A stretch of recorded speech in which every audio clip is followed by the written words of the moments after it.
it enough. But my mother isn't my biggest problem. Neither is my father. He spends a lot of time watching commercials on TV. That's because he's in the advertising business. These days, his favorite commercial is the one about Juicio. He wrote it himself.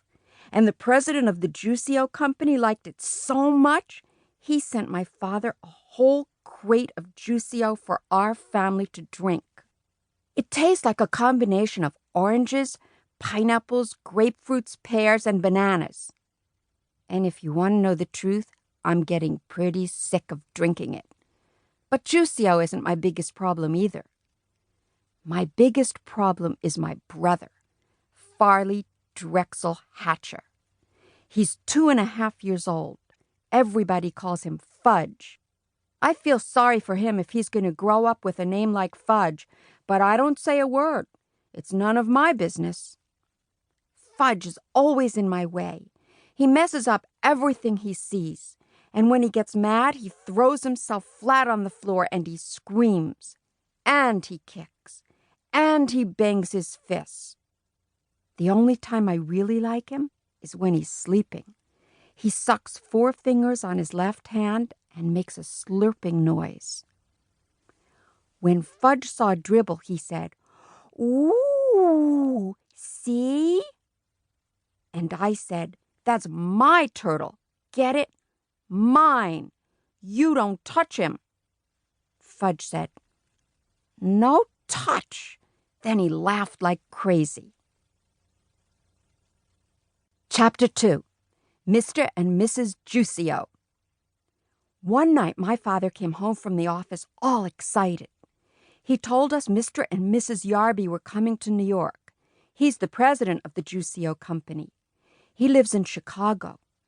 I wondered if he'd bring my father another crate of Juicio.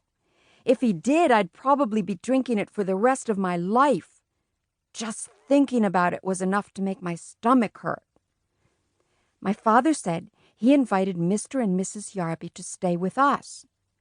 My mother wanted to know why they couldn't stay at a hotel like most people who come to New York.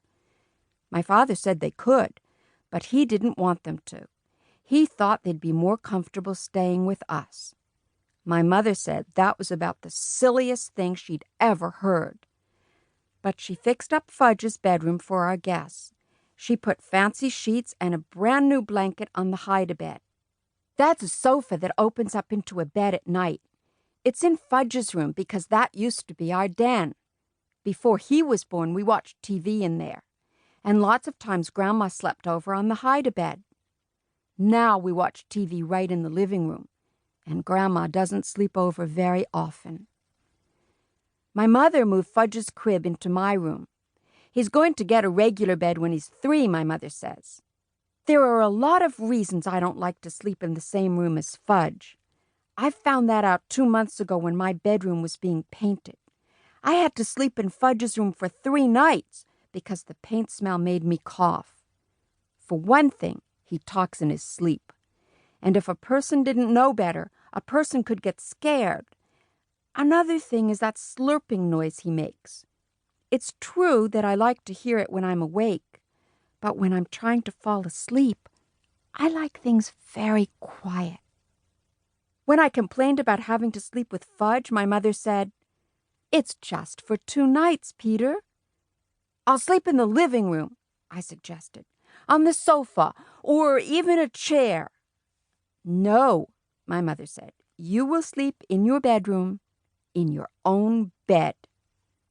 There was no point in arguing. Mom wasn't going to change her mind. She spent the day in the kitchen. She really cooked up a storm.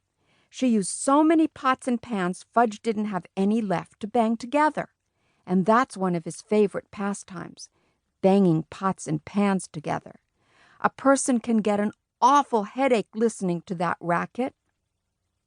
Right after lunch, my mother opened up the dinner table. We don't have a separate dining room. When we have company for dinner, we eat in one end of the living room. When Mom finished setting the table, she put a silver bowl filled with flowers right in the middle.